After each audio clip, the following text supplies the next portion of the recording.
Queridos sacerdotes concelebrantes, queridos peregrinos, en este primer sábado de mes y ya comienzo del domingo 18 del tiempo ordinario, hemos escuchado en el Evangelio venimos escuchando el capítulo 6 de San Juan, ¿verdad? Que es el discurso sobre la Eucaristía. Pero el Señor va preparando poco a poco los corazones, los va disponiendo para ese momento que todavía no ha llegado. Todavía no ha llegado de hablar explícitamente, o un poquito habla al final del Evangelio. Y después del milagro de la multiplicación, la multitud busca a Jesús,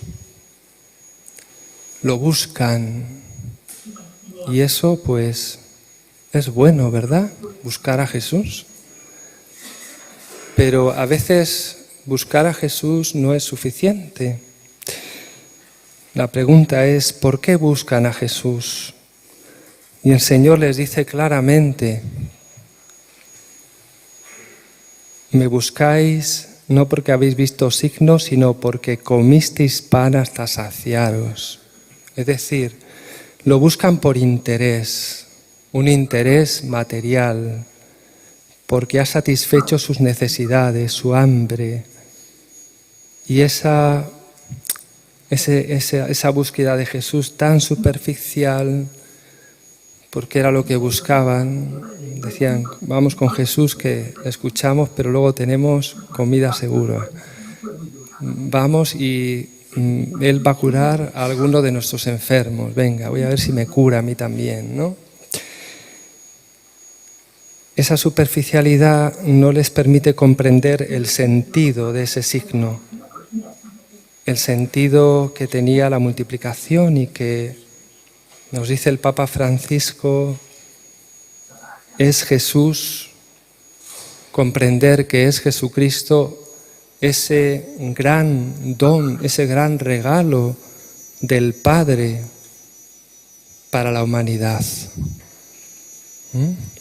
Y ese signo de la multiplicación es signo de los bienes que se dicen mesiánicos, esos bienes que el Mesías nos va a traer con la redención. Es bueno y legítimo presentar nuestras necesidades a Dios. Él mismo nos recomienda, pedid y se os dará. Pero la clave está en que, ¿cómo pido yo, no? Necesitamos, quizá cada uno sabemos, ¿verdad?, purificar nuestra intención para poder superar el buscar al Señor, como muchas veces quizá lo hemos hecho, cada uno sabemos, como estas personas. Buscamos a Jesús por un interés.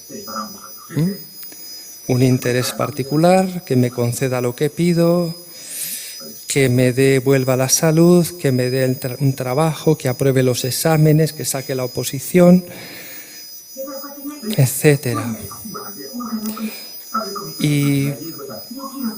Pero si nos quedamos en eso nada más, es una fe superficial e inmadura. Yo creo que eso, hombre, entre nosotros, creo yo que no pasa, pero puede pasarnos. Y muchas personas en el mundo pues tienen esa fe, de manera que es una fe no centrada en Dios, sino en la necesidad. Una fe condicionada. Si Dios me concede lo que le pido, creo. Si no me lo concede, me doy de baja. Pues, y me enfado con Dios, porque como si Dios me debiera algo, ¿no?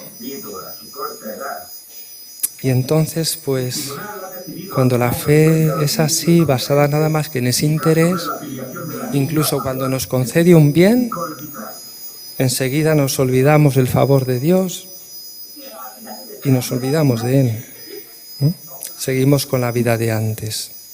Y esto sucede. Pues el primer paso para purificar nuestra fe en el Señor, no sé qué es lo que suena, pero suena bastante, ¿eh? Un ruido ahí,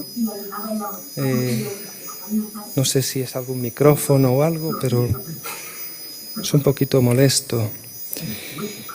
El primer paso para purificar nuestra fe en el Señor es luchar contra el pecado, ¿no? Que eso es lo que debilita más nuestra fe.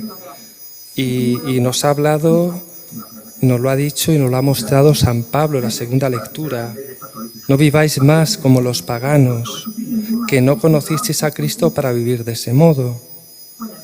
Entonces, a veces creemos en el Señor, pero vivimos como los paganos. Entonces, esa fe no es auténtica, porque no podemos poner una vela a Dios y otra al diablo.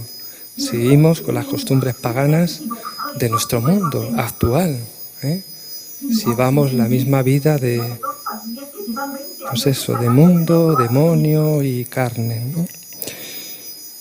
Y nos dice: despojaos de vuestra vieja naturaleza que está corrompida por los malos deseos engañosos. Experimentamos esa naturaleza vieja, esa inclinación al mal, esa tentación del diablo que nos presenta de una manera engañosa los malos deseos como un bien que nos produce satisfacción, gozo, supuesta felicidad, y nos dejamos seducir por su astucia.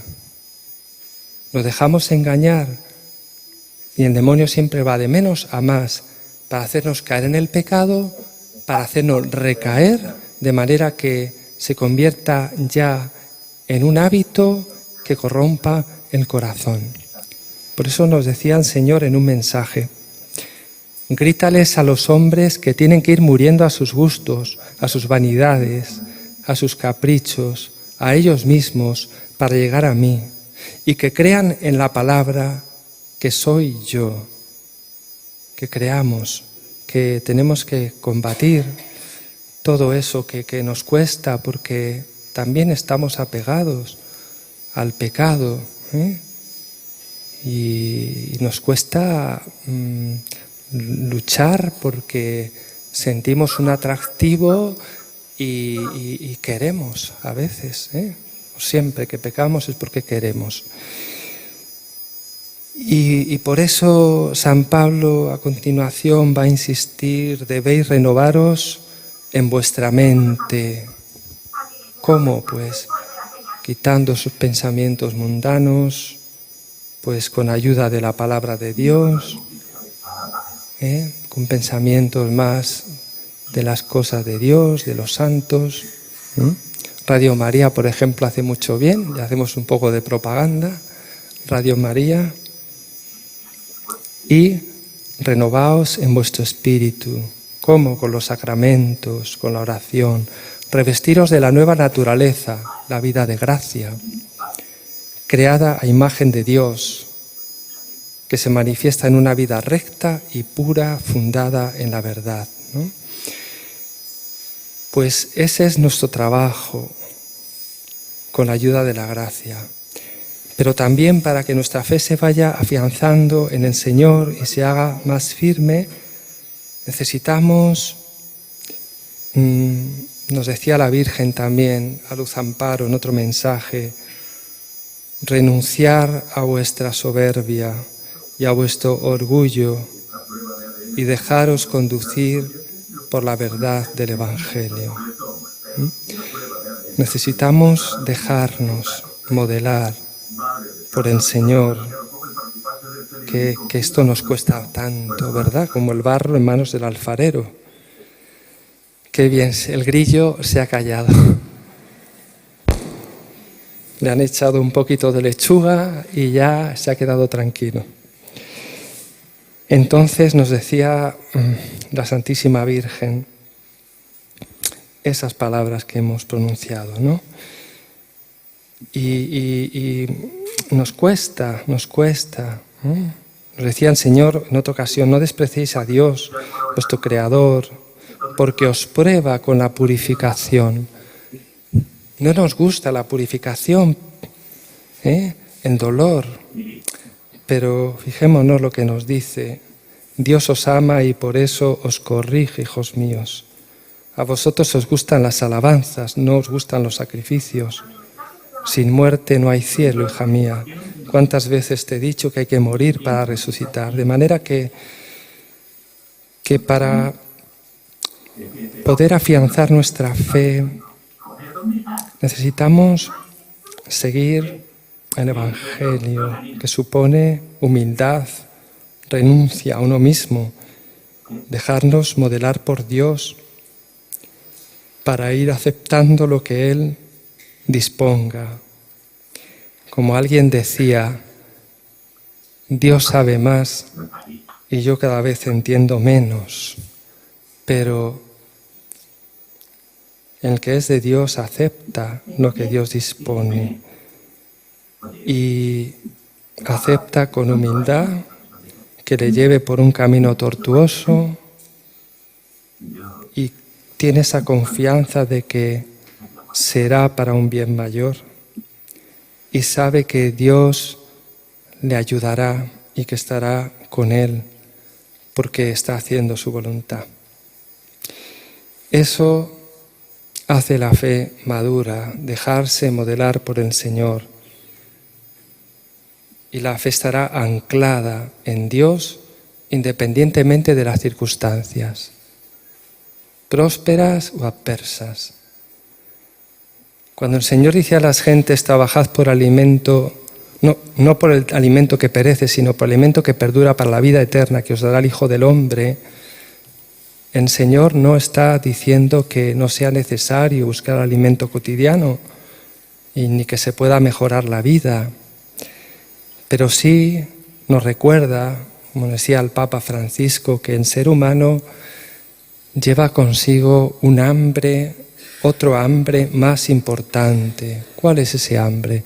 El del sentido de la vida, el de buscar ese sentido, el hambre de felicidad, el hambre de eternidad, el hambre de amor verdadero.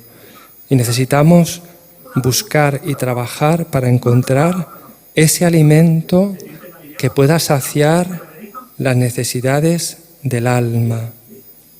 Y esto lo busca la gente en el mundo, pero lo busca en el placer, en el tener, en el poder, lo buscan en la nueva era, en el Reiki, en el yoga, y ahí no está la felicidad, y ahí no está Dios, sino el diablo actuando, Y a la larga se hace patente ese daño por el testimonio de personas que han sido muy dañadas con estas cosas espiritualmente.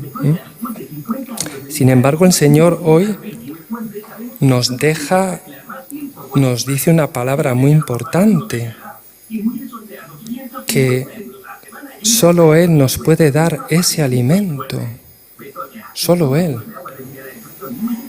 Y que ese alimento es Él mismo.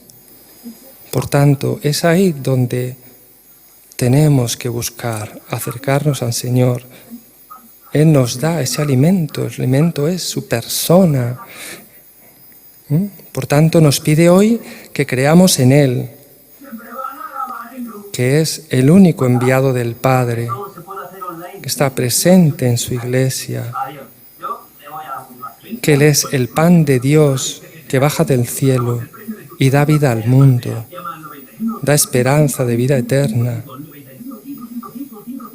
Y es así.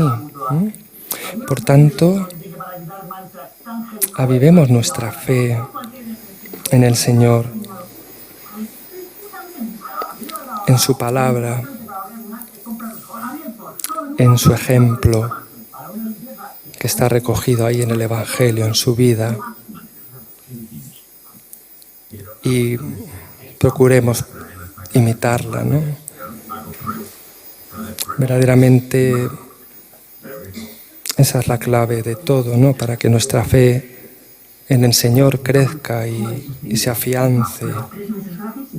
Cuando al final del Evangelio, después que ha hablado mucho el Señor a las gentes y éstas se sienten atraídas por Él y les ha hablado de que Dios da un pan que ha bajado del cielo para dar la vida al mundo, pues le piden que el Señor les dé de ese pan. Y entonces es cuando Él hace esa confesión de sí mismo. Yo soy el pan de la vida. El que viene a mí no tendrá hambre. El que cree en mí no tendrá sed jamás. Encontrar y acoger al Señor, pan de vida, es encontrar el sentido a la vida, es encontrar la esperanza en medio de la dificultad y la esperanza de vida eterna. En Él, en la luz de su Evangelio, en su gracia salvadora que nos llega por los sacramentos, en la Eucaristía de la que nos vaya hablando, pues ahí está nuestra fuerza, nuestro sentido, nuestra esperanza. Y eso pues nos tiene que llevar también esa unión con Cristo para saciar también el hambre y la sed de otras personas, porque todo el mundo tiene hambre y sed de Dios, incluso el ateo, porque lleva en el corazón ha sido creado por Dios y lleva esa sed de felicidad. Pues que la Virgen nos ayude a cada uno siempre a buscar, a seguir a su Hijo Jesús, el pan de vida, que nos ayude a afianzar nuestra fe en Él, a fortalecer nuestra fe por medio de al acoger su palabra, acogerla en nuestra vida, para que de esta manera nuestro corazón se llene del sentido, ¿no?, que Dios da a la vida, que es maravilloso, que es un medio para dar gloria a Dios, medio de santificación y un trampolín para alcanzar la vida eterna feliz de los cielos. Que así sea.